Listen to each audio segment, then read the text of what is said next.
મારું નામ યોગેન્દ્ર રાઠોડ છે। હું એક સામાજિક કાર્યકર્તા છું। અત્યારે હું એસટી નિગમના ચેરમેન સાહેબને હું કહેવા માગું છું કે તમારી સવારી સલામત સવારી નથી પણ જીવલેણ સવારી છે।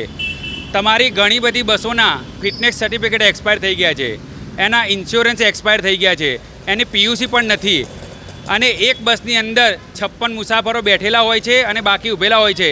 એ લોકોના જીવના જોખમે ગુજરાતમાં અસંખ્ય બસો ચાલી રહી છે।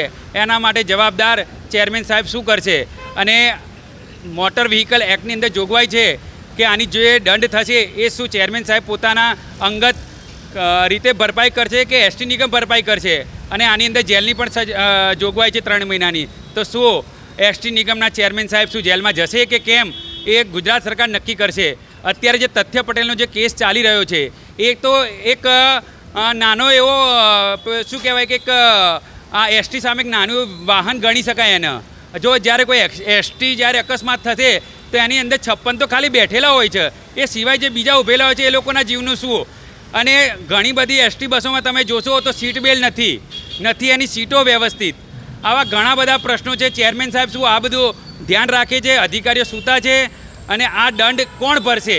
અને જે ચેરમેન સાહેબ જેલમાં જશે કે કેમ એ જોવાનું રહ્યું। અને મેં આ બધાના આધાર પુરાવા સંદેશ ન્યૂઝ ચેનલને આપેલા છે। અને જો કોઈ પણ મિત્રોને ચેક કરવા હોય તો એમ પરિવહનમાં ઘણી બધી જૂની બસો જે ગામોમાં જાય છે એ તો તદ્દન ફેલ થઈ ગયેલી બસો છે।